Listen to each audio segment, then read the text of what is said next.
Hey everyone, so today I'm going to be showing you how to thread a needle. Okay, so what you're going to need is your needle, a spool of thread. Ideally, this thread should match or be similar to the color of the outside of your fabric that you're working with. But since I want my stitches to show up in my tutorial videos later, I'm just going to use this bright pink so that way you can see it. Fabric scissors or paper scissors are fine, and possibly a needle threader, okay? So real quick, I intentionally bought needles that have a large eye. This right here, the hole at the top of the needle, that's the needle's eye, okay?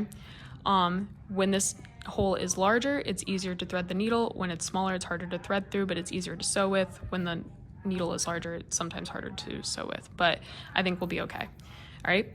So when you pull out a new spool of thread, it might have, the thread end might be tucked into the spool. So I'm just gonna pull at that. Good. And then I'm going to pull a length of thread. I'm gonna pull about 2 feet. The longer your thread is, the easier it's going to be for it to get tangled while you're working, okay? So typically how you thread a needle is you take the end of your thread and you're just gonna push it through the eye of the needle. Sometimes you get it on the first go, sometimes you don't. Oh, I got it. Okay, and then I'm gonna pull it a little bit so that there's a couple inches hanging. Okay, that's how you would do it normally. If you cannot get it through, what you can do is take this is a needle threader. You put the thread through the needle threader like that, and then what you do is you take the end, this little metal piece, and you put that through the eye of the needle. So I'll be real with y'all, it took me a good couple tries to use the needle threader correctly because it's just not really a tool that I tend to use when I'm sewing. So if you can figure it out, go for it. Otherwise, just threading it normally will probably be the way to go, especially considering that the needles that we have in class have pretty large eyes, so it shouldn't be that much of a problem to thread it regularly. But I will show you my struggle and ultimately my successful attempt anyway. This is supposed to make it easier and it's only making it harder.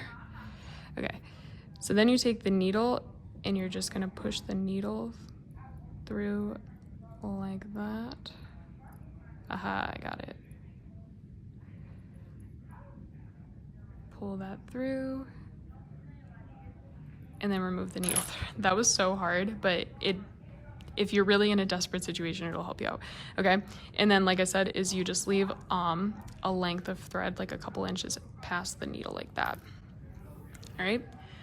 Then I'm going to cut my thread, and then to tie the knot, you wrap the thread around your finger like that to make a loop, and then you take the end and it goes through the loop like that, and then pull. And then I use these 3 fingers to sort of guide the knot towards the top of the thread. Okay, that's gonna be important because this knot is not big enough. It's gonna pass through the fabric, so I need to double knot it. So again, I'm gonna wrap it around my finger to make a loop, stick the tail through the loop,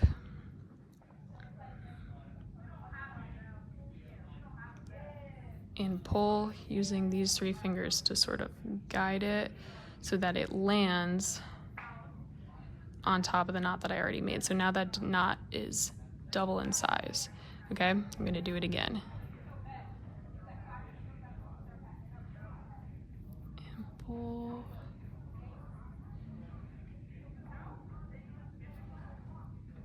Maybe one more time. Whoop.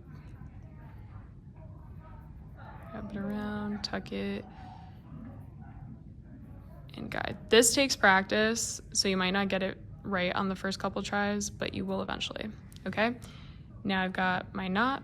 I can snip the end like that, and then I'm pretty much ready to sew.